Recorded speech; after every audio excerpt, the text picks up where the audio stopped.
My name's Ruby Cox, and I'm the chair of the EC for Nicaragua Solidarity Campaign Action Group. The webinar tonight, as you know, is focusing on the US regime change agenda, and it's also highlighting the double standards employed by the United States in the way that it treats different countries, particularly we're highlighting Nicaragua and Honduras. This is against a backdrop of the upcoming elections in Nicaragua in November. We're already seeing the United States gearing up to discredit these elections and to do all it can to prevent the Nicaraguan people from electing the government of their choice. They're doing this by creating conditions for regime change, the election of a puppet government, and by pouring millions of dollars into the opposition, as we'll see, and also by increasing sanctions through a new bill, yet another new bill from the extreme right, i.e. the Miami Cuban Americans, and the Organization of the American States, which is already denouncing the elections as illegitimate before they've even taken place. So just a tiny little bit about me. I've been to Nicaragua 4 times now, and all I will say really is that as I've been, I've visited both under a neoliberal government, and also more recently in 2019, I went after the Sandinista government had been in power for some length of time. So I can personally testify that I'm the sort of person who likes to see things with their own eyes, make up their own mind about what they think. And I can tell you that absolutely undoubtedly the strides that have been made by the Sandinista government in bringing social justice to the people of Nicaragua is absolutely undeniable. If you go there and see it for yourself, you will see that the country is flourishing, and you will also see without any doubt that the affection and the respect that is afforded to the president. He's an extremely popular figure, but that's almost beside the point. The point is that he leads a government that that actually cares for the population, that provides the basics of human dignity, housing, employment, public services, hospitals, health, education, all the rest of it. So it's hardly surprising that at the moment all the indications are that he will be re-elected if the United States does not succeed, if the United States basically doesn't succeed in derailing the elections. So that's a little bit about me. I've told you what the webinar's about, so it'll highlight the parallels between what's occurred during the failed attempt of the coup in 2018, which was the year before I visited most frequently. So I saw some of the aftermath of that, which was quite devastating for the Nicaraguan economy, and they were still recovering. And so it's the contrast between that and what happened in the United States in January 2021, and how the reactions to those 2 events, when basically there were attempted coups, how differently they were portrayed. In an incredible display of double standards. The US still continues to be unwilling to respect the will of the Nicaraguan people and allow them to elect a government of their own choosing. So that's what we're going to be looking at. The webinar also examined the different strategies employed by the United States, including the imposition of illegal coercive measures, i.e. sanctions, to bring about regime change, how the policies of the US administration towards progressive countries in Latin America differ widely from those adopted towards client states such as Honduras. So I'll now hand over to the speakers. We're planning to have some time at the end to put some questions to the speakers. Please put your questions in the Q&A section at the bottom of the screen, of course. And I'll now hand over to the first speaker. Our first speaker is Francisco Dominguez. He is the head of Latin American Studies Research Group at Middlesex University in London. He's a specialist on contemporary Latin American political economy, about which he's written extensively. He's a former refugee from Pinochet's Chile, and since his arrival in the UK in the 70s, he's been a leading member of solidarity activities with Latin America. So over to you, Francisco. Thank you. Thanks very much, Ruby. I personally think that the parallels between what Trump tried to do in January this year and what the United States does to our countries in Latin America has not been discussed enough, in my view. I don't think sufficient parallels have been drawn. I think it's quite important from our point of view, from the point of view of the solidarity movement, as well as from the point of view of progressive forces in the region, as well as elsewhere, to draw these parallels, because the United States never had the moral high ground to intervene, in the internal affairs of other nations to the point of overthrowing governments, assassinating people, causing civil wars, and all the rest that we know, blockading countries, etc. But with Trump, it seems to me that by him, I'm not sure whether unwittingly, applying the same techniques to his own institutionality, to the very institutions of the United States, not only lost much more ground than ever, but discredited completely the whole idea that the United States is doing this for democracy, human rights, or any other of the high-flying words that they used. Let me go through some of the stuff as I understand it. There is, as a matter of information for everyone, there is a technique of how to bring about the downfall of governments. There is an article and books written by a guy called Gene Sharp, and he identified, 198 ways to overthrow a government in his articles and his writings.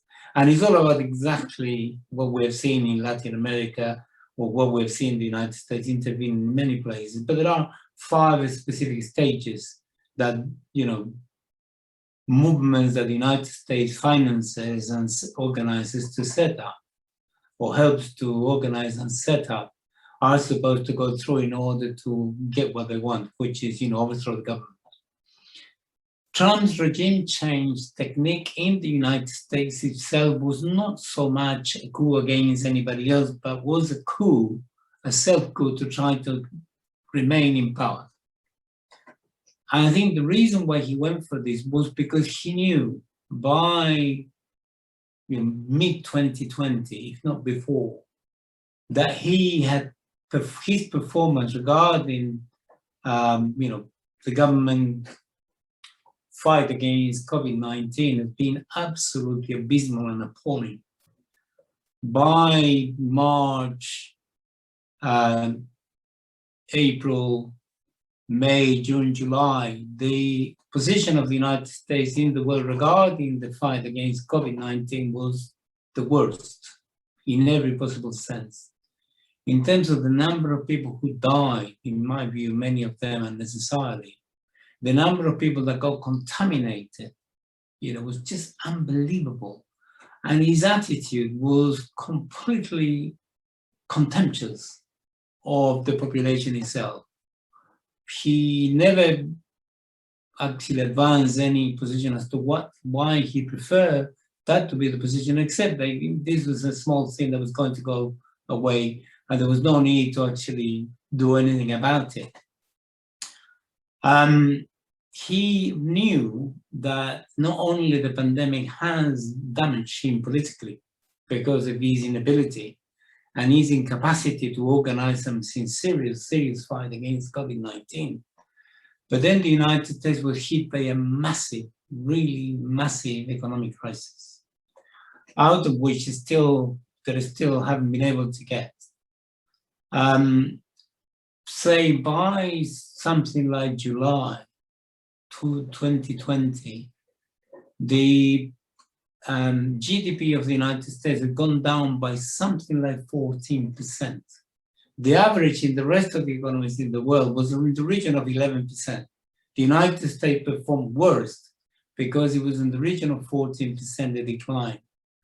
The level of unemployment at some point between May, June, July was in the region of 55 million. And at that time, the information that's coming out from sections of the media, the mainstream media in the United States, was that a proportion of the population was finding it hard to actually get food 3 times a day. And the proportion of the size of that part of the population in the United States that were not able to eat well or eat sufficient, have sufficient resources to eat, was at that time, according to the report, something in the region of 14 million. So given that he was married to or wedded to the whole neoliberal approach, he wouldn't undertake any measures, any fiscal measures of any kind whatsoever to help people. He did a few, was just cosmetic. He did give some money to the people, but nothing serious to actually counteract the economic consequences of the pandemic. And therefore, I think him and the team around him drew the conclusion that he could not win the election. And as a result of that, he decided, he and others, because he was mainly he, who ran everything in the most peculiar way. He realized that the only way he was going to win the election was by being undemocratic. And he started to apply some of the Jim Sharp's concepts, how to, undermine democracy, by suggesting that the Democrats have been organizing, deliberately an election fraud by going for postal ballot and what people call over there absentee ballots. That is to say, you could vote through the post without necessarily having to be present. And the reason why this was agreed by the electoral authorities of the various states, as well as at some point at the federal level, was because of the pandemic. The health authorities and other authorities did not want, massive crowds of people queuing up for hours on end in order to vote presentially because of the possibility of contamination, which at the time was extremely large. Given that that took away the possibility of pressurizing individuals at the political level in the various states, as it happened in the United States, every single election, particularly Black people, but also Latinos, then they drew the conclusion that this opened up the possibility for these people who tend not to vote, or tend to avoid voting, or tend to vote in the wrong way because of pressures, then they will be free to vote the way they wanted, thereby increasing massively the possibilities of people voting against him, which is what happened. And he began to target, in terms of his media operation, particularly through his tweet, he began to target, Black people. He began to make racist commentary. He began to demonize all sorts of organizations, groups, and so forth, in order to ensure that he actually got what he wanted, which was to create a context from a media point of view to persuade certainly his base that there was in operation, an ongoing operation to bring about electoral fraud. And he kept complaining about this literally all the time. One should not dismiss his tweet. I mean, he had a following in his tweet of 88 million people. I don't know how big was in the United States itself, but certainly that was a sort of world following that he had. And every time he said something, he was immediately followed, was immediately reported in the media, and he was using the media literally all the time, television and so forth. And he kept repeating again and again and again and again, as the media of the United States and the media that the United States controls in the world do when they want to bring about the demonization and the downfall of any government around the world. And he kept repeating, the election is going to be still stolen and we have to do something about it. And then he began to purge his own government from people who would not support what everybody saw that was democratic ways of ensuring that he got re-elected, not by votes, by other means. And he purged sections of the defense ministry. He purged people from, some of the people in the cabinet. One example, which I was very surprised with, was the sacking of, I think it was sacked, the sacking of the resignation of the Attorney General William Barr, who was an extreme right-winger, who participated in absolutely every imaginable operation.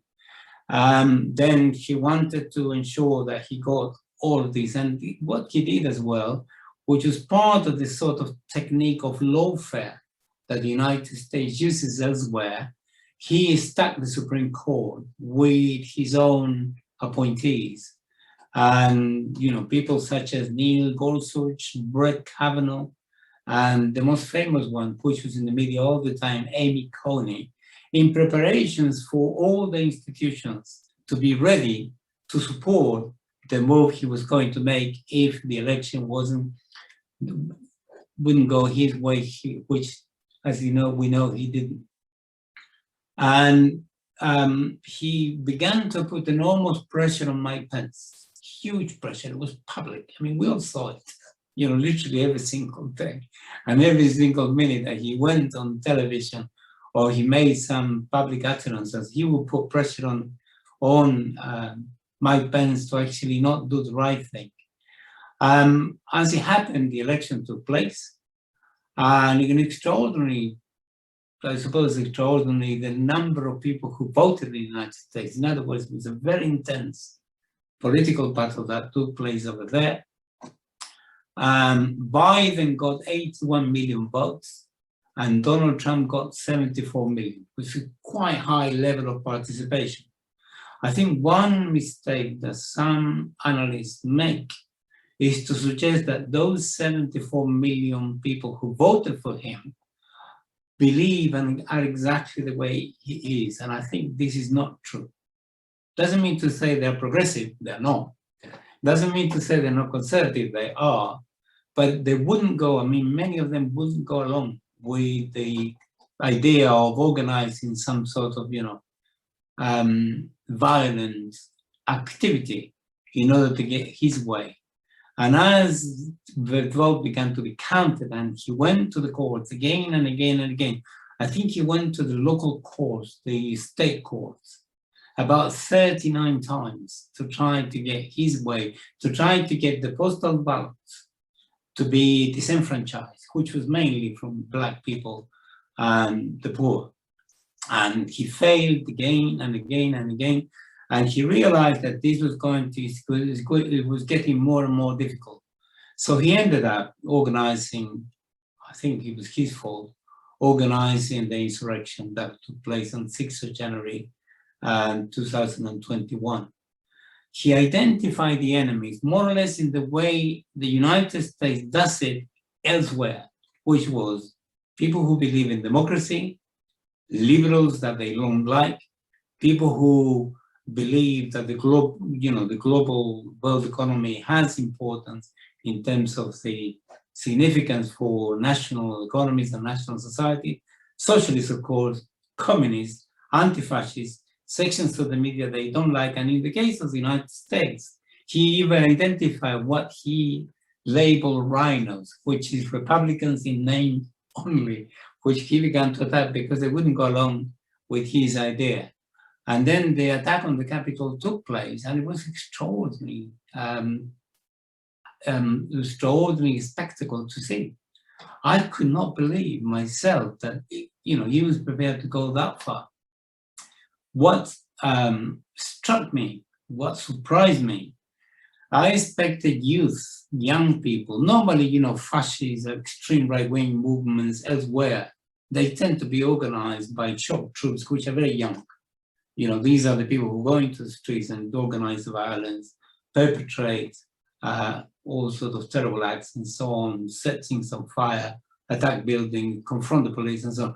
On this occasion, in the capital, what we saw was middle-aged, I don't mean that in a pejorative sense, middle-aged, 45, 55, even older, people who look like being unemployed, sort of, again, I don't want to fall into stereotypes, sort of redneck types that were all members of, extreme, or certainly had association or had sympathy or identified themselves with extreme right-wing organizations. And this was the peculiarity of the situation. And then, we saw what we saw, it happened and it failed. And even after the vote was counted, even after all the failures, even after everything, even after the insurrection failed, he even tried to get the Congress, the Republicans in Congress, and certainly the Republicans in the Senate to actually overturn the constitutional order and not recognize the results of the election, because he kept insisting. And their line was, and I was very surprised that, people like Kevin McCarthy, the head of the main Republican member of Congress, and even Mitch McConnell, who was a bit better equivocated on the issue, Kevin McCarthy in the House, in the Congress, managed to get 147 Republican members of the House to actually support his line that the election had been stolen, or something to that effect, which was incredible. They did endorse, Trump's challenge to the election, which is exactly what the United States organizes with opposition, right-wing groups, elsewhere. He's done it in Venezuela, they've done it in Nicaragua, they've done it in Bolivia, they've done it literally everywhere they want to, and it's exactly the same matrix.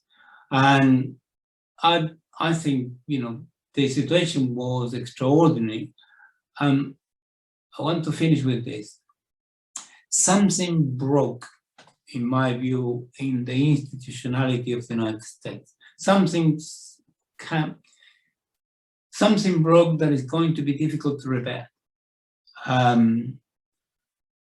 The basic idea on which the Republicans, particularly in some key states of the Union, have been able to win has been because they practiced black vote suppression, or vote suppression in general.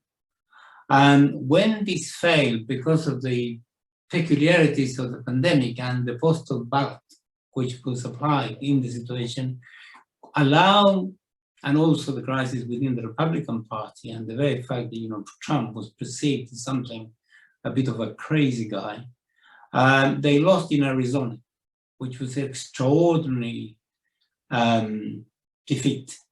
They lost in Colorado, which are basically southern states, New Mexico, Pennsylvania, which been won back and forth by them, but this time was won by the Democrats, Michigan certainly, and perhaps the most symbolic one of them all was the victory of the Democrats in Georgia as a result of extraordinary mobilization of Black activity and Black people over there.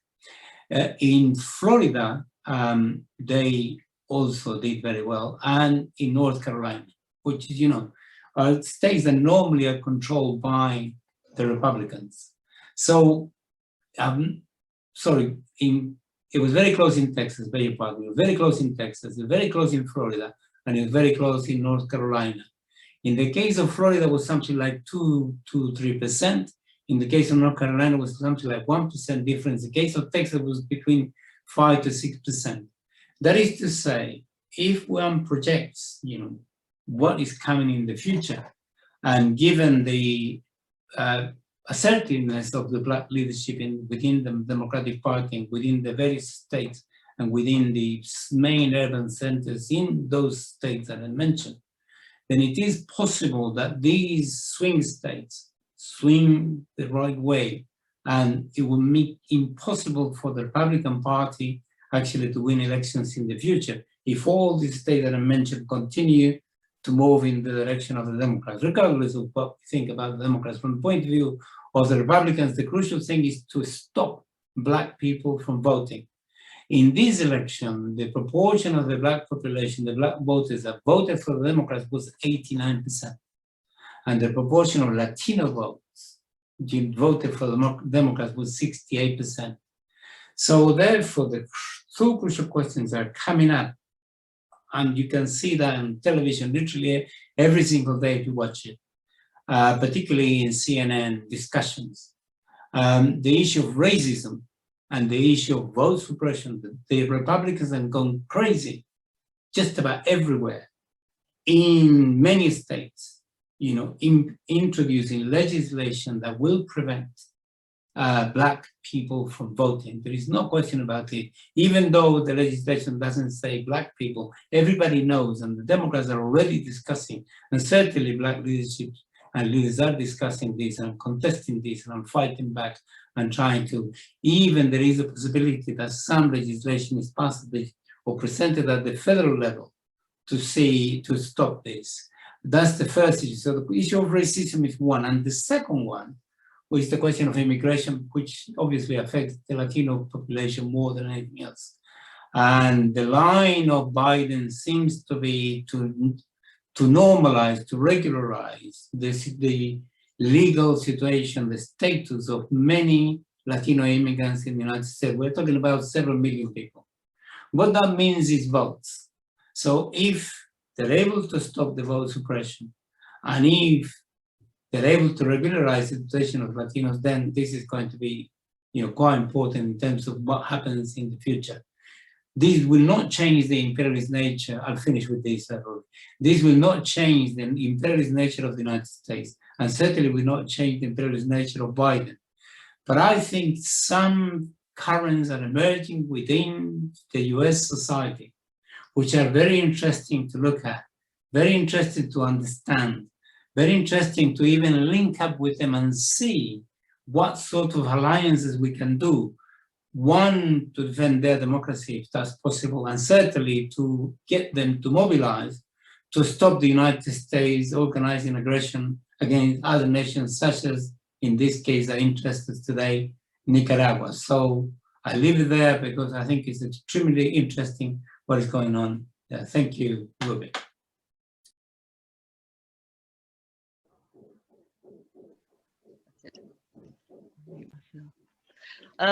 Okay, thank you very much for that, Francisco.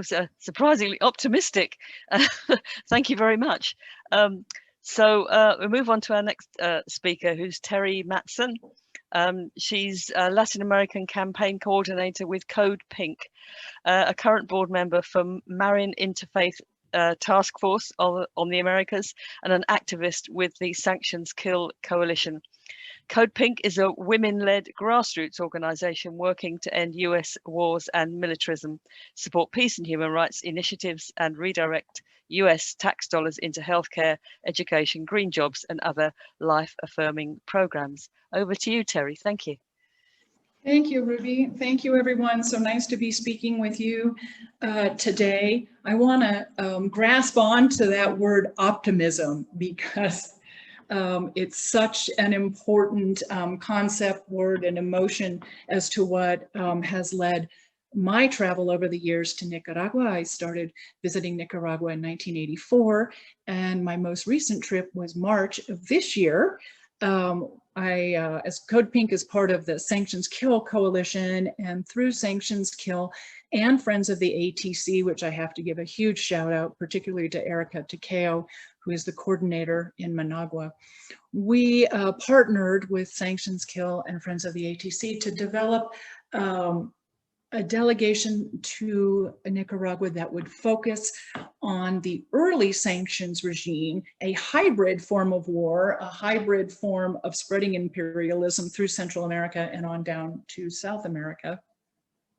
So that was the theme of the trip, to study what we then considered the early sanctions regime of the US against Nicaragua. Yesterday, I think some of you probably saw in the news that a number of individuals associated with the Nicaraguan government have been sanctioned. And earlier in May, there's been a joint legislation, or I should say simultaneous legislation, introduced in the Senate and the House, which is the expansion of sanctions against Nicaragua. And I'll share that bill in short is called Renacer. And let me tell you what that means in DC jargon. Reinforcing Nicaragua's adherence to conditions for Electoral Reform Act of 2021. So the United States government is telling Nicaragua what it needs to do in order to, for the United States to declare November's presidential elections free and fair. I think that we can all interpret that as nothing short of regime change and the US acting as police regarding how elections are run. So that is Renacer. It is, there's two bills being run through the Congress simultaneously, one in the Senate and one in Congress, and I will share those links with you in the chat shortly. But first, let me start. I want to talk a little bit more about Renacer because it is one of the reasons we did go to Nicaragua. But let me tell you a little bit about the trip first. So we were there March 13 through March 23rd. There were 13 of us and we stayed approximately 13 days. There was a short additional visit to the Caribbean as well. The trip was broken into three parts. Managua, in which we met with government officials, and then we spent some time, we broke down into two smaller groups, went to Jinotega, another group to Esteli, stayed in campesino communities, one community in Jinotega focused on coffee growing, and then where I was outside of Esteli, that is a tobacco growing region. So we were there. We stayed with families who are small producers, grow their food locally, feed the local community, and also, very importantly, own their own land. And then the third part of our trip was to the the autonomous regions on the Caribbean coast. We flew to Bilwi and specifically met with indigenous communities and visited several communities that were devastated during the hurricanes in November of 2020. That would be Hurricane Eta and Iota, back-to-back hurricanes that communities living on the Caribbean coast, particularly at the mouth of the Caribbean, suffered devastating effects of the hurricane. And so that is that was the itinerary, and I just want to reinforce that we met with government officials, we met with journalists, we met with students, campesinos, indigenous communities. I also want to share with you something that Francisco touched on. The economy in Nicaragua was fully open. It never closed. It was booming while we were there. And I will also say the 13 of us were required to have PCR tests upon returning to our countries our respective countries at the end of the delegation. Not one of us tested positive. And I really want everybody to understand that there is so much negative media out there as to how Nicaragua is handling or not handling the global pandemic, and not one of us. And keep in mind, we were across the country, Managua, Central and Caribbean coast. So I really want to enforce that not one person tested positive for COVID. And so that's a compliment to the Nicaragua government, and also keeping the economy open. So I want to share something with you. I want all of you to take a quick look at the Americas. Let me see if I can do this correctly. Are you seeing my map? No. Okay, how's that? Yeah, okay. Okay, sorry. Okay, so let me just give you some context as to why we went to Nicaragua in March and what this form of hybrid war is about against Nicaragua. So the United States has a military presence, economic and political presence in the form of military and neoliberal economic policy, all through Mexico, and then Guatemala, Honduras on the Caribbean coast, Salvador on the Pacific coast, and then we have Nicaragua. and then Costa Rica, Panama, peninsula going right into Colombia. So this project of the US goes all the way down to the Honduras border, leaps over Nicaragua, and then continues on down into Colombia. And then we can see what happened in South America in April, next door in Ecuador with the results of the presidential elections in Ecuador. We know what's happening in Brazil. And now we have election results from Peru on Sunday with the leftist president. So Nicaragua has a booming economy. It has an economy that is really highly valued by the Nicaraguan people. They love their president, I will add. Not that there is not some criticism, as all people have, of their governments, but in general, they love him. They love him for keeping the United States out of their country, and they love him for developing an economy that is benefiting everyone in Nicaragua and not just a certain segment living in Managua. So this, I hope, just helps you all see, that Nicaragua is the little roadblock to the US project there on the Mesoamerican Peninsula. Also, to keep in mind is that Nicaragua has two coastlines. It has a Caribbean coastline, which is being developed for ports, and it has a Pacific coastline. Now, when the Obama administration announced a Pacific, Asia-Pacific pivot and pulling troops out of the Middle East and developing more of a political, economic, and military presence on the Pacific Rim, the coastline of the Americas is all part of the Pacific Rim. And you can see Mexico, you can see what countries are already participating in one way or another in the US project. And then again, we have Nicaragua, which is, in principle and in political and economic philosophy quite different. So that is another factor to keep in mind when we talk about Nicaragua. I also just want to add, regarding this control of the Pacific Rim by the United States, in November, there will be presidential elections in Honduras, which John's going to talk about following me, and also in Chile. And look how long the Pacific coastline is of Chile. So I just want all of you to keep this in mind as we continue our presentation with you today. So let's talk about sanctions against Nicaragua. Let me see if I can put the link to Renacer successfully in the chat, because I think when you take a look at it, it becomes very, very clear that it is nothing short. Oh, here, I think I have it. Nothing short of regime change. And some of the things that it talks about specifically are expressing the US Congress, Senate and House, expressing dissatisfaction with the performance of the Nicaragua media, the government's approach to human rights, the current government's treatment of indigenous communities, particularly those communities on the Caribbean coast.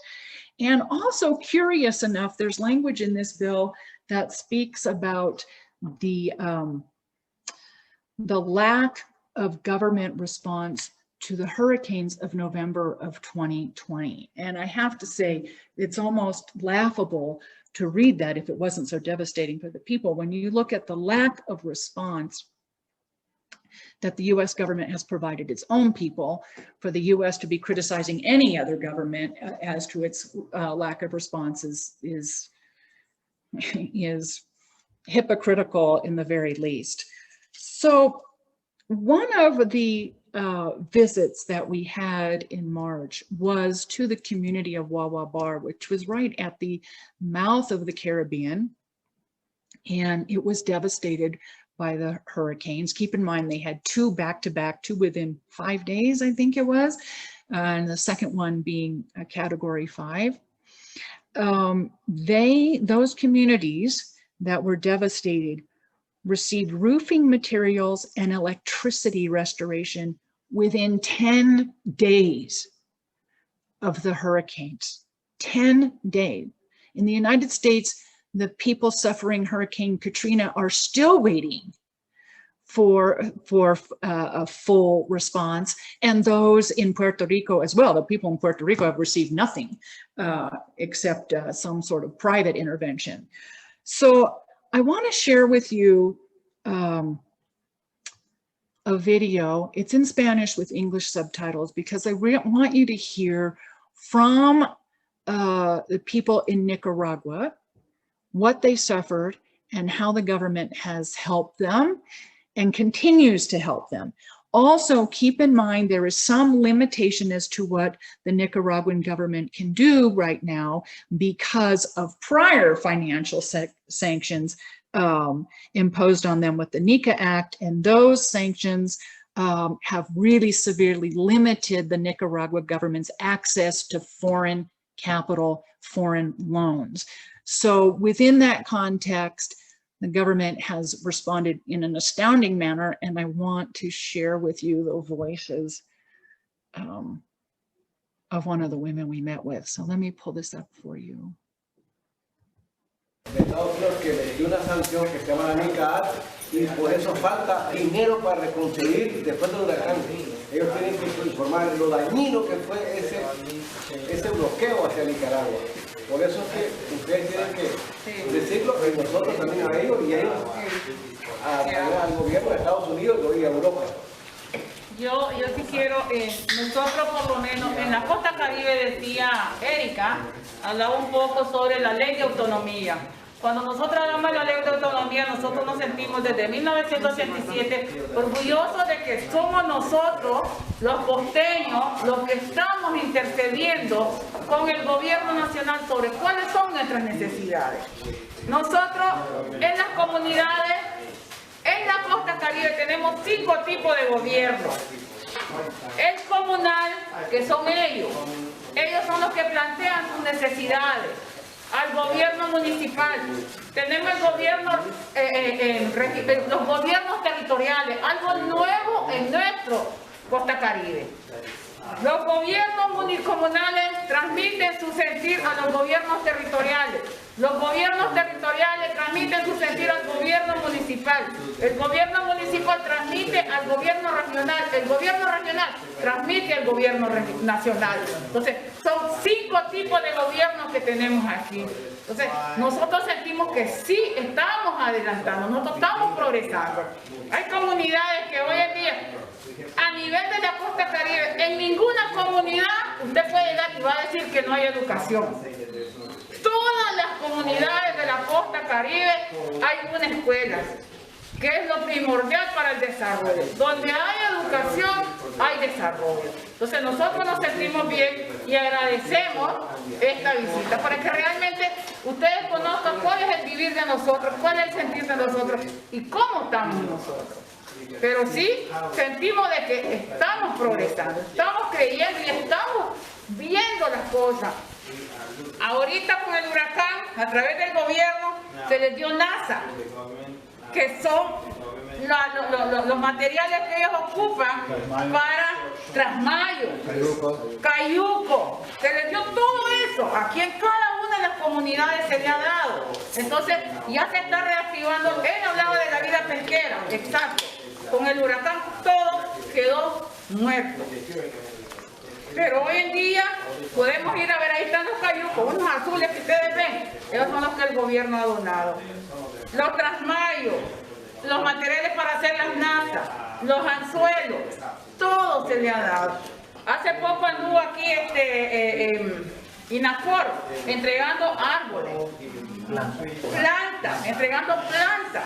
Si usted va a ver, hay algunos que en unos espacios, en Puerto Cabeza específicamente, usted va a ver que hay un crecimiento de lo que son las verduras, los huertos familiares. Usted mira tomate, chiltoma, pepino, de todo mira ahí en Puerto después del huracán. Y son esos que nos han donado, que nos han traído a nosotros. Entonces sí, nadie en ninguna parte del mundo puede puede decir estoy feliz, no necesito nada. Claro que necesitamos.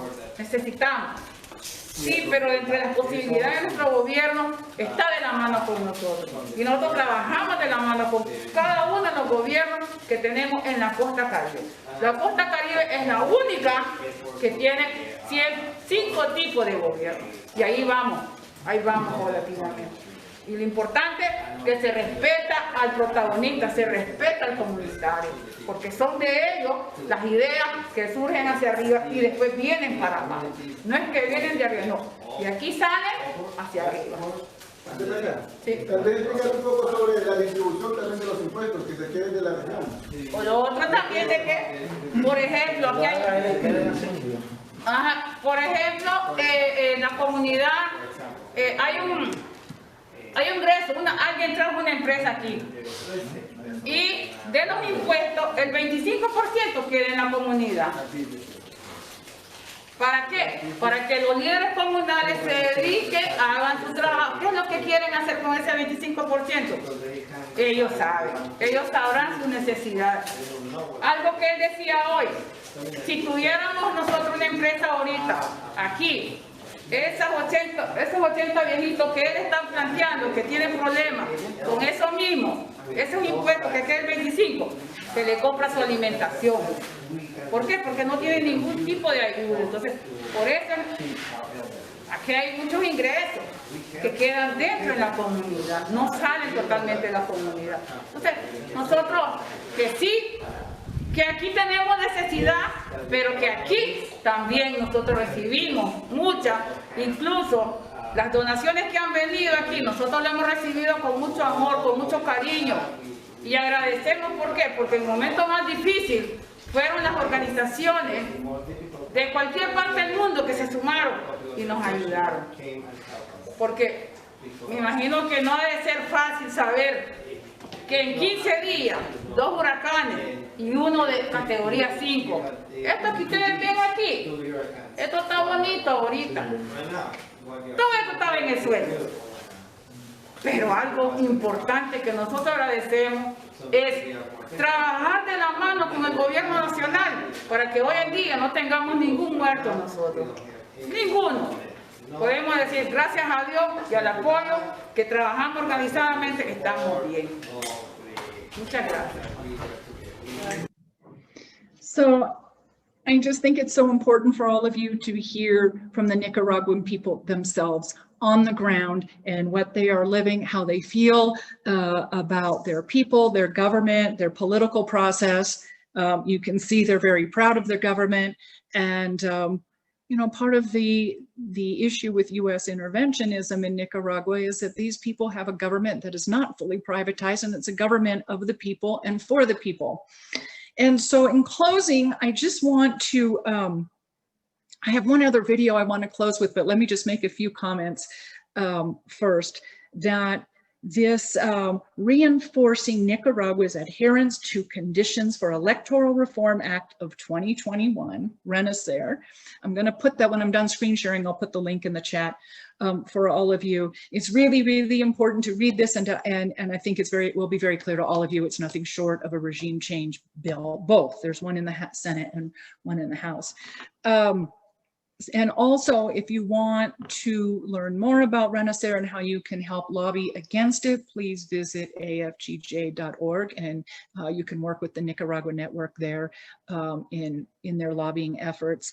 And also on Code Pink YouTube, under our What the F is Going On in Latin America playlist, we have several interviews with people from Nicaragua that may be of interest to you as well.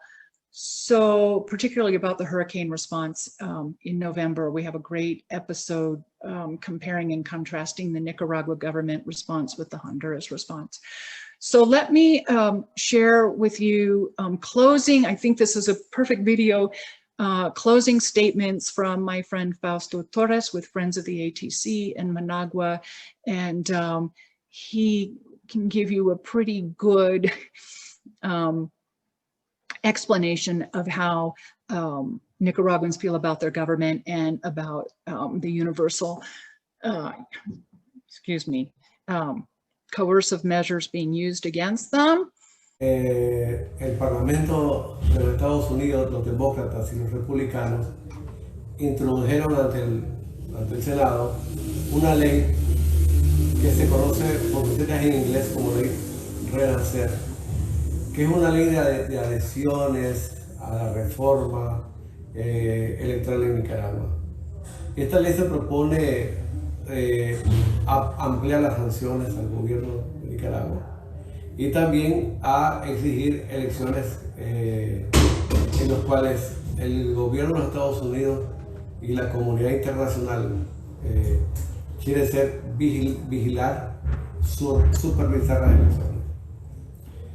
Nosotros desde la Colombia Campesina y en especial desde la ATC nos parece en primer lugar una medida injusta, porque las sanciones que se están aplicando a Nicaragua no es al gobierno de Daniel Ortega, sino que es al pueblo de Nicaragua.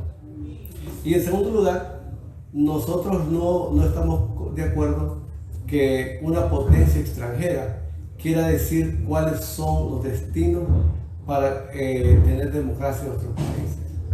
Mucho menos que aquí venga el gobierno de Estados Unidos, los demócratas y los republicanos, a decirnos cómo se hacen las elecciones cuando al revisar las elecciones recientes de Trump y Biden vimos todo el sistema irregular y incomprensible que tienen ellos, en el cual a través de los colegios electorales gana una minoría clasista.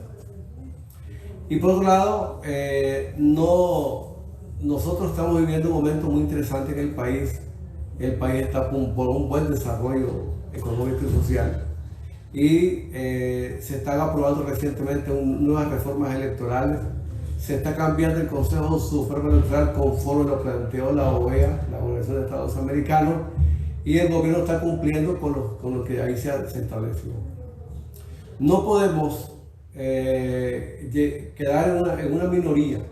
Al final aquí hay una minoría que se llama oposición, que como es minoría, trata de hacer campaña ante el Parlamento, ante el Senado de los Estados Unidos, para que haya una interferencia, para que haya una intervención y para que a nosotros el imperialismo yanqui nos diga cómo hacer las elecciones, cómo ejercitar la democracia en este país.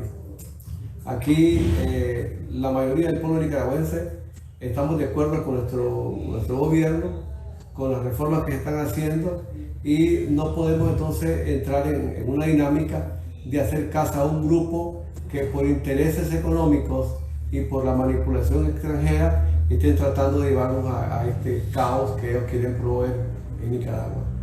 Esta ley Renacer, en primer lugar, amplía más las sanciones a Nicaragua, nos crea problemas y nosotros no estamos de acuerdo porque nos lleva a graves dificultades económicas al país, porque las sanciones además es una continuidad de la NICA. En este sentido llevamos a la comunidad internacional a oponerse a que los demócratas y los republicanos nos digan a los nicaragüenses cómo hacer las elecciones cuando ni ellos mismos las saben hacer y las saben manejar en Estados Unidos. Lo que hacen son elecciones que son manipuladas por los medios internacionales y sobre todo los de los Estados Unidos, pero ahí no se logra tener una real democracia. Así que llamamos a la comunidad internacional a la solidaridad con el pueblo de Nicaragua, que estamos por el paso correcto, haciendo las cosas muy bien y siguiendo un camino hacia adelante de la prosperidad de este país. Muchas gracias.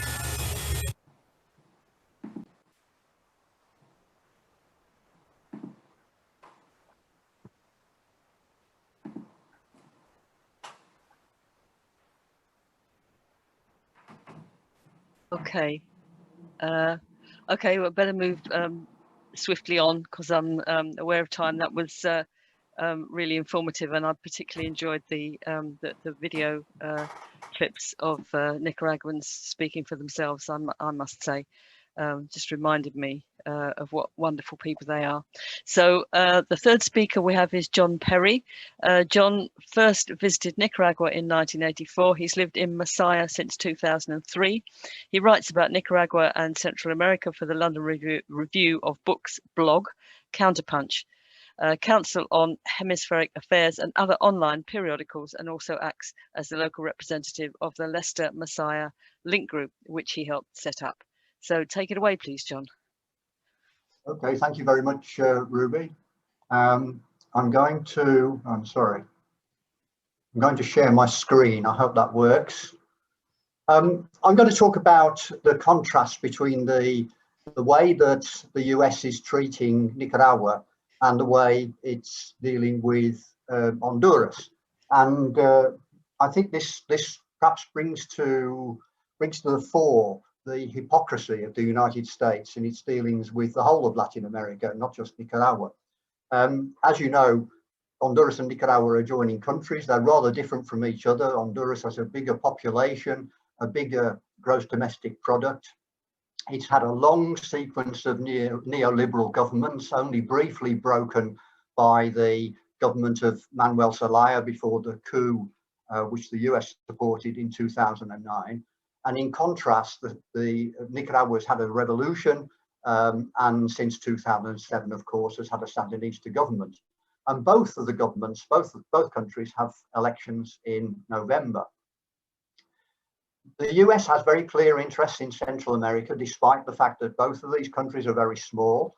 The image on the slide here, I think, is taken from something published by the US administration during the Trump period.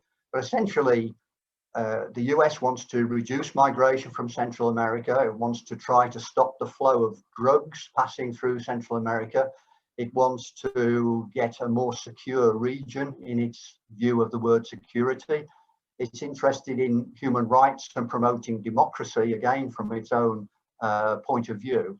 And overall, perhaps, it wants to promote US business interests. There's very little in what the US says about tackling poverty in the region or developing the region socially.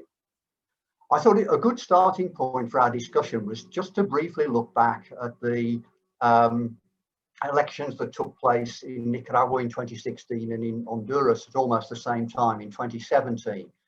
In Nicaragua, Daniel Ortega won the last election with 72% of the poll, after leading in the opinion polls in the months before the election. Nevertheless, the US condemned the election in just the way it'll no doubt condemn the election later this year. It was deeply concerned by the electoral process, which was flawed. It accused the government of sidelining opposition candidates and said that Nicaragua lacked a free press. And it had already started the sanctions process via the NICA Act, which then began to take effect after Daniel Ortega continued in power. In contrast, in 2017 in Honduras, there was clear manipulation of the election for the Honduran president. After 57% of the votes were counted, the opposition candidate was in the lead by 5%. Counting was then stopped because of a 5-hour power cut. And when it started again, it turned out that Juan Orlando Hernandez, the sitting president, was winning. And he did win, according to the official results.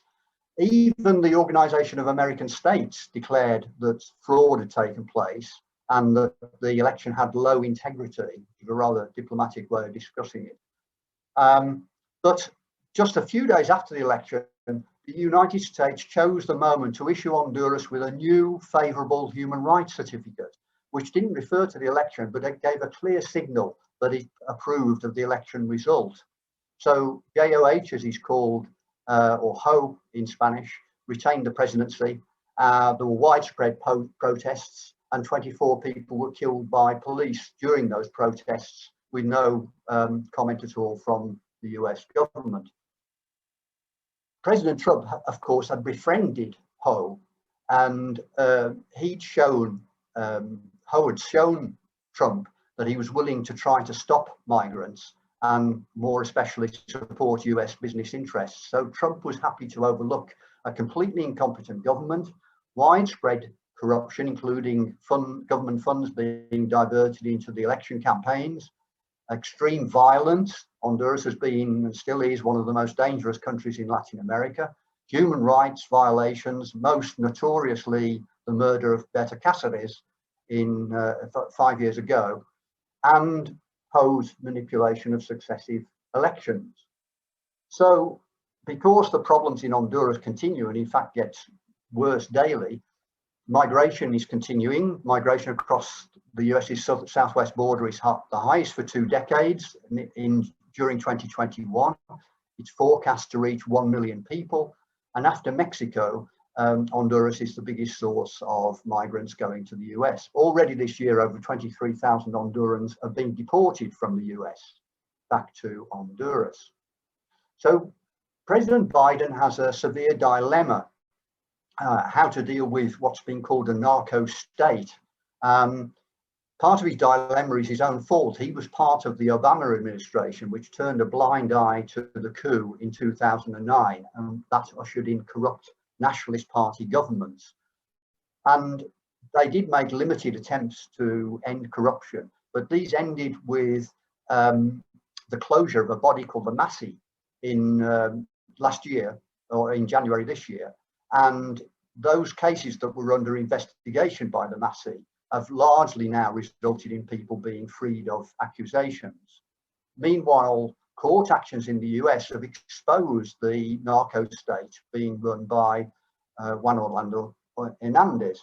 First of all, the conviction of his brother, who now faces 30 years in US prison for drug running, and Ho being implicated in a second drugs case in which he was quoted by the guilty party as saying that he, Juan Orlando Hernandez, would shove the drugs right up the noses of the gringos by flooding the US with cocaine. Nevertheless, Biden's administration has said they're committed to partnering with those in the Honduran government that are committed to working with us to root out the corruption that has become really endemic to that country. But he'll have difficulty finding somebody like that. The problem in the running up to the elections is that the opposition is severely divided. There are no less than 13 candidates overall. Ho is not standing, at least as far as we know, but the National Party's Nasri Asfoura is leading in the opinion poll, suggesting that there might be more of the same. His traditional Liberal Party rival, Yanni Rosenthal, spent 3 years in US prison and now faces new court action. The hope on the left is the Libre Party's Xiomara Castro, a wife of the deposed President Manuel Zelaya, but she's not ahead in the opinion polls. So the suggestion is that the National Party is likely to win via either fraud or buying votes or both. It's interesting to look at the contrast between the response by the US to legal action and corruption in Honduras compared with Nicaragua. Nasri Asfoura, the Nationalist Party candidate, was accused of massive corruption as mayor of Tegucigalpa, basically ladling mayoral funds to his own family and friends. But the legal action against him was dropped specifically so that he could take part in the elections. And there was no response from that to that from the US government. On the other hand, Cristiana Chamorro, who's not a political figure in Nicaragua, but is portrayed by the US as a leading opposition politician, has been accused of using US funding to provoke violence and feed the right-wing media in Nicaragua. She hasn't been adopted by any party as a candidate, and yet this has been condemned by the US as corruption by the Ortega regime and as false legal action against his opponents. What we've seen, of course, across Latin America is that the US is very happy to use legal action against political opponents when they are on the wrong side or the incorrect side. So we've seen Rafael Correa in Ecuador forced into exile through so-called lawfare. Lula da Silva put in prison for a period. Dilma Rousseff hounded out of the presidency in Brazil. Cristina Kirchner threatened with legal action in Argentina. And Evo Morales prevented from being a candidate for the Bolivian Senate. The US took no action when these legal actions were taken, these false legal actions were taken against its political opponents. It's worth remembering the way that the US talks about different governments in Latin America. So unfriendly governments are regimes that are destabilizing Latin America. There's an interesting article by Alan MacLeod on the FAIR website, the link is at the bottom of the slide, as to how the US differentiates between its friends and its enemies. So its enemy states are led by regimes, not governments. Stability means under US control, whereas destabilizing means challenging US control or US influence. So Venezuela has been a destabilizing force for many years. Venezuela, Cuba and Bolivia, when they entered a pact, were described as a destabilizing alliance. And now Nicaragua is, according to Admiral Fuller, head of US Southern Command, trying to destabilize democracies in the area, even though it's doing nothing of the kind.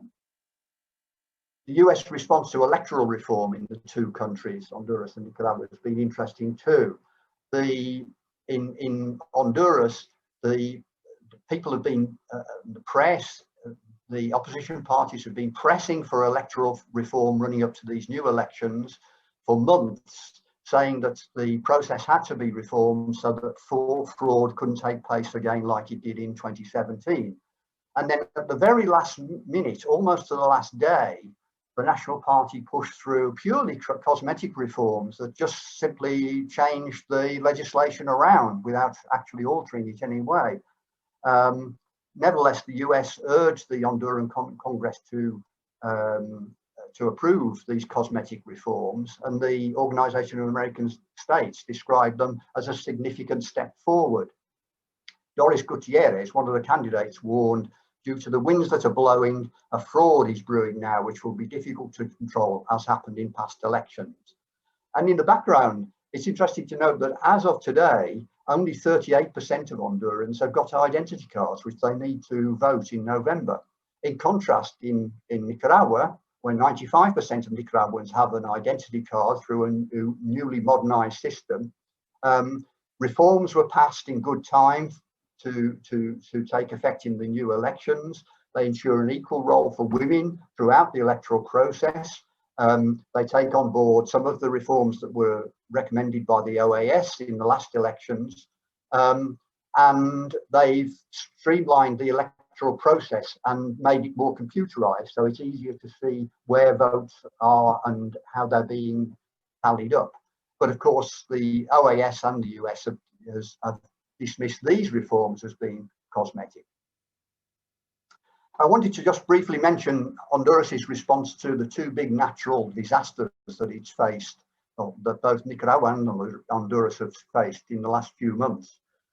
Terry mentioned that the hurricanes. In Nicaragua, there were almost no deaths from those hurricanes in November. People were evacuated and repairs are already in hand, as she explained. In Honduras, 6,000 homes were destroyed and 85,000 seriously damaged. 55,000 people, even 6 months later, are in temporary shelters. And Médecins Sans Frontières, who were based in Honduras, have described very recently the government response as being totally inadequate.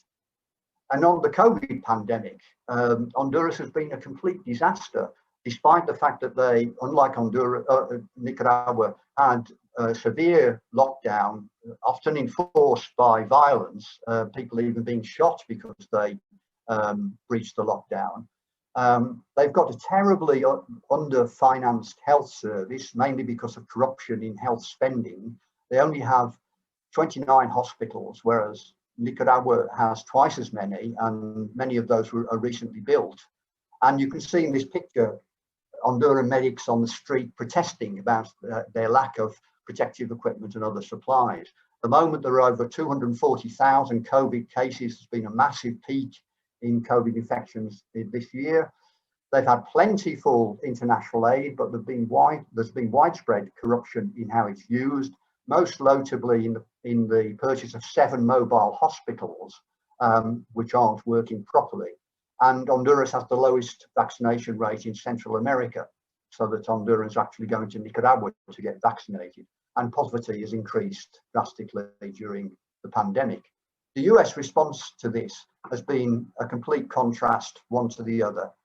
So Honduras has received $8 million in US assistance. It's received test kits, ventilators, and will now benefit from what Biden recently announced, the worldwide distribution of vaccines.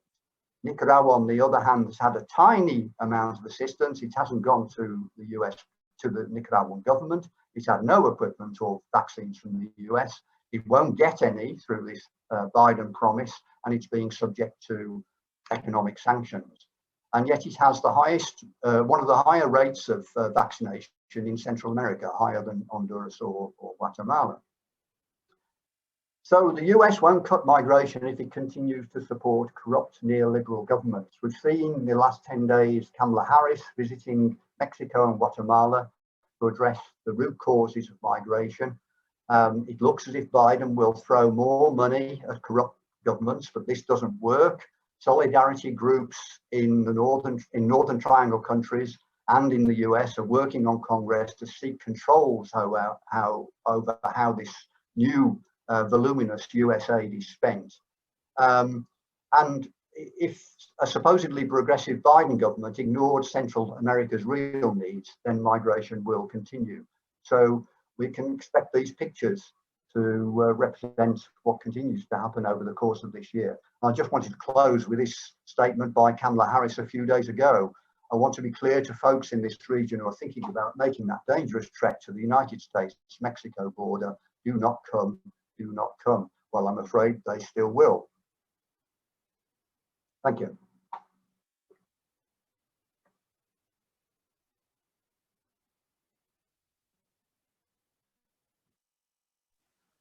Okay, thanks very much. Thanks very much, John, for that. That was great. So we'll move on to the question and answer now. But I've only actually got one question in the question and answer box. So if you do want to ask anything, then please put it in the question and answer place now. Just click on the tab at the bottom. It's quite a long question. I'll read it out, and it is addressed to Francisco, but maybe the other two speakers would like to comment as well. Francisco, I agree. Oh, sorry, it's from David Raby. I agree entirely about the importance of Trump's coup and its defeat. Biden, clearly understood this and the need for a bold democratic alternative. Why has he not taken more initiatives to change foreign policy? Surely he must realise that maintaining the status quo of arbitrary and brutal sanctions against Venezuela, Cuba and Nicaragua. Oh, Venezuela, sorry.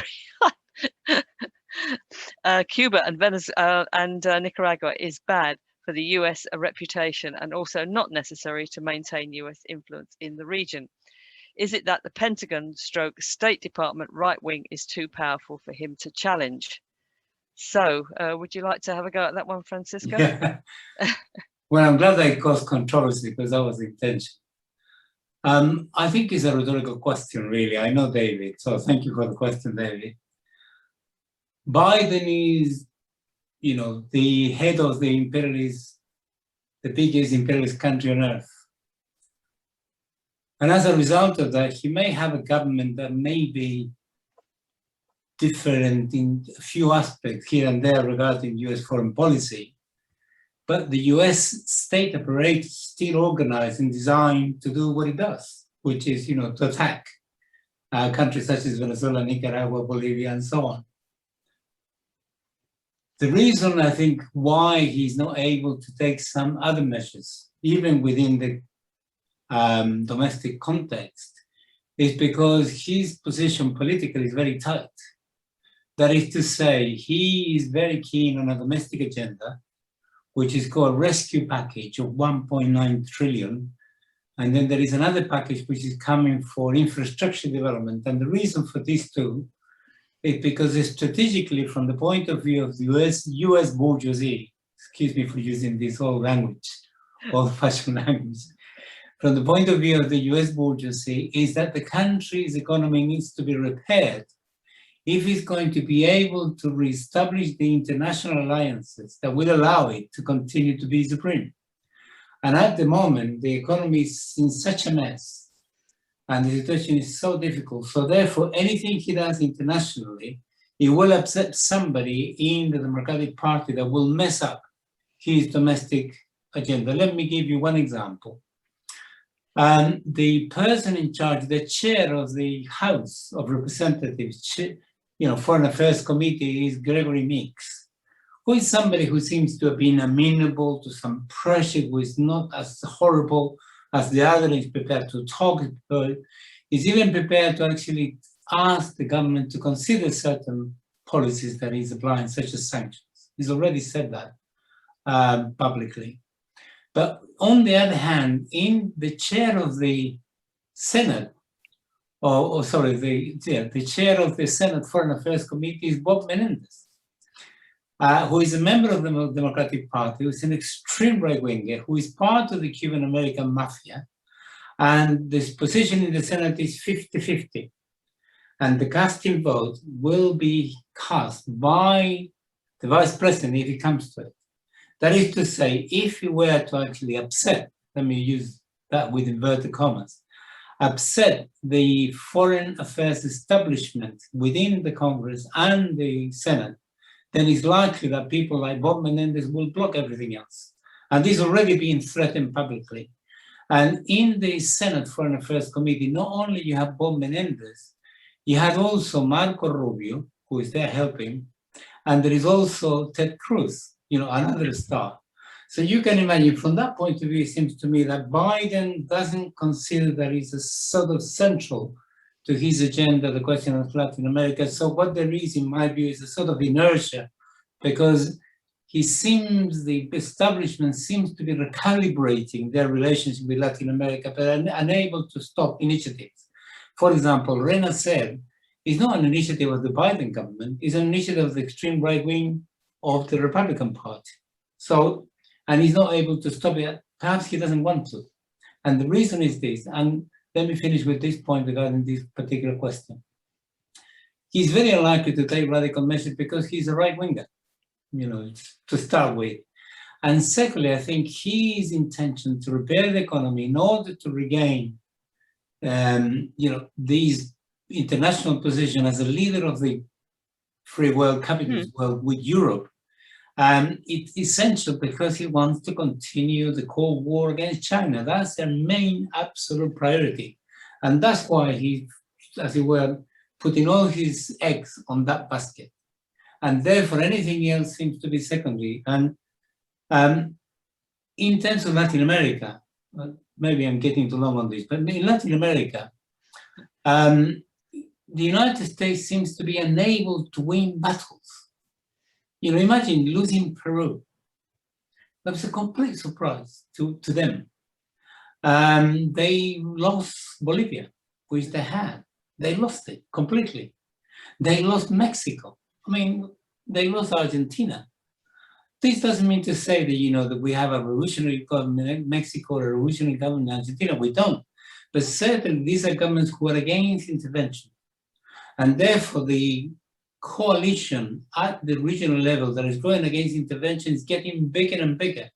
And now Colombia, which is the mainstay of, US intervention, is exploding in their faces, as we know. So therefore, from that point of view, to make those links, to identify which forces there are in the United States, beyond the left, and see how many of them will be prepared to consider a non-intervention agenda, not necessarily a pro-Sandinista or a pro-Maduro or a pro-Arce agenda, but a sort of non-intervention and their mutual respect relationship with Latin America, which I think there are sufficient forces at the level of establishment as well as elsewhere within the United States to work with. And we need to identify them, to work with them, to have a conversation with them, to have a dialogue in order to change things, because otherwise, we're not going to help with Biden's paralysis. We want him to move in the right direction. Thanks. Thank you. I've got a few more questions now. Terry and John, did you particularly want to say anything on that particular question? Otherwise, no? Okay. Terry, no? Okay. So let's see. So I've got a question from Helen Newell. Where has the Renaissance Act got to in the US Senate and Congress? Who wants to go first on that one? That's not addressed to any. I guess that's you again, Franz. Go ahead. Yes. That it has not, both bills are still looking to grow the co-sponsorship.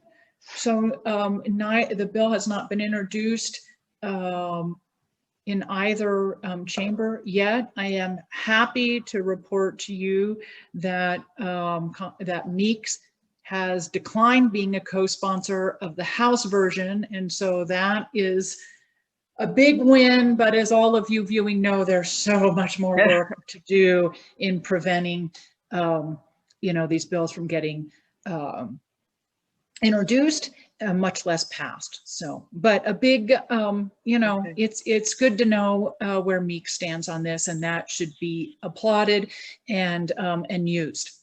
Okay. To continue the lobbying effort. Thank you. I do want to say, can I just say one thing? As I'm talking about Meeks and his split foreign policy, or if you could say that, not on everything. Francisco mentioned when he first started speaking that at the beginning of the webinar, one of the things that happened with the Republican Party is that nobody will vote for them anymore. They've moved so far to the right. They're so entrenched. In looking at the current administration, the Biden administration's policies, foreign policy in general, Latin America specifically, so many of the people around the president in office, but also just in the business community, etc., think tanks, so many of them are former Reagan supporters. We all remember the Central American wars of the 80s. And we could see at the Democratic National Convention last year, all of those quote unquote familiar faces from the 80s now on stage with Biden and Harris at the Democratic National Convention. So I don't think we should be naive or fooled as to what the vision is with a Biden foreign policy. And specific to Latin America, so much of the administration's vision is anti-China, keeping the Asia-Pacific Rim in US control, as well as continuing the neoliberal project throughout the Americas. Thank you. Okay, so now we've got the opposite problem. We're running out of time a bit. So I'm going to ask one more question, which is there, from Laura Wells, is there a good, concise response to people who hear the news about arrests in Nicaragua of potential opposition candidates? Also, it's surprising that after the 2018 attempted coup, there was amnesty, and what's happening now seems very different from that. So I guess you would probably all like to say something about that. So John, do you want to go first? Yes, I'm happy to. I think we have to be very clear here that the people being arrested aren't innocent politicians who are, trying to peacefully take part in Nicaragua's political process. These are the people who are behind the violence in 2018 and who may very well be planning more violence in 2021, given that they're so far behind in the opinion polls. I mean, it's very clear that Daniel Ortega is going to win the election. I think everybody would be extremely surprised and shocked if he didn't. There's no reason why he should take this action in order to protect his position or because he's low down in the opinion polls. He's going to win. And it's very clear that the US and its allies in the country will try and do something else to stop him. And I think the action that's been taken is quite appropriate, really. That really Nicaragua has to get ahead with its own democratic process, and the US should stop interfering in that, as the video that Terry showed said very well by some very, very eloquent Nicaraguan who made the point that I'm just trying to make. Thanks. Terry, do you want to add something? Yes. I would just speak from, very personal experience being in Nicaragua in March. almost 3+ weeks. I ended up staying stayed after the delegation as well. I think that it's not unusual, unfortunately, for the United States State Department military to not clearly want to understand the energy and consensus of people on the ground in community, and not just in Nicaragua, everywhere that the US is looking to intervene. The people of Nicaragua love their president. They are not naive, they are not blind, as none of us are. There's not 1,000% support. Nobody supports on the planet supports their government that way. He's not without criticism, but he is not without the votes, and this came through everywhere. I will say particularly post visits, post-formal itinerary visits, when just walking through the streets informally on my own. People love this man. They love their government. They love that he is preserving their national sovereignty for them. They love how their economy is growing to the benefit of all Nicaraguans and not just one specific segment of the political and economic demographic. And I just really, really want all of you to so clearly understand that there's just this ignorance by choice or naivete on the US's part for not tapping into that sentiment, not recognizing it, and it's a mistake. Thank you. Thanks. And final word from you, Francisco. Yeah, I don't think we should be surprised by the United States or some office within the United States organizing a provocation. What this looks to me like is, if I get these guys arrested for having provoked, acting illegally, then I'll have two good things on my side. Number one, I can say that, he's doing this because he's going to lose the elections, which from the media point of view, not to main any guardian, will wonders. And number two, then I'll have the basis to say I don't want to recognize the election because you've done this. The United States, the National Endowment for Democracy, USAID, the State Department, and so are the kind of people that support Pinochet, Orlando Hernandez, Álvaro Uribe, the military junta in Argentina that assassinated 32,000, that financed the death squads. Juan Guaidó, the self-proclaimed guy. Why should they do any different? They are supporting exactly the people who organized that coup attempt, against Nicaragua in 2018, financed and orchestrated by the United States. So I'm not surprised that they're doing this. All I want to say to our audience is this: calm down, take it easy. Let's wait for the information to come out before we pass any judgment. But let's bear that in mind. The United States is totally behind any provocation like this. And I think, soon all the information will come out. If anybody were to be in government and were to be confronted with a provocation of the kind that these kind of people are prepared to do, then what else can you do? You have to make sure that the law is obeyed in the nation. Otherwise, you get chaos, which is what the United States also wants. Yeah. Great. Thank you. Thanks very much. So, terrific and very informative webinar. I'm afraid that we have to wrap up now. So in conclusion, I have to say we need to continue to stand in solidarity with the Nicaraguan people by opposing continued US aggression and sanctions, defending Nicaragua's sovereignty and allowing them to elect their own government and determine their future. It is a wonderful country with wonderful people, so resilient, so resourceful, and so full of pride in their country. That was a word that somebody used earlier on, and that is the word. I think that if I had to describe Nicaragua in one word, it is the pride that they have in their country, which is very, touches me most. They only want to live in peace, free from outside aggression and interference.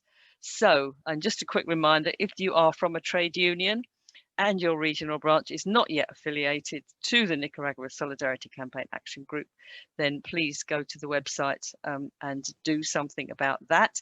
That would be very, very helpful. The webinar has been recorded.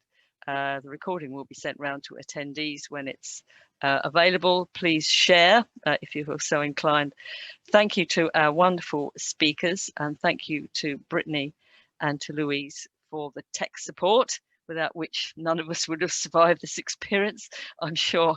And thank you very much. So goodbye, everybody, and thank you so much for participating and attending, and I hope you found it interesting and informative. Enjoy your evening.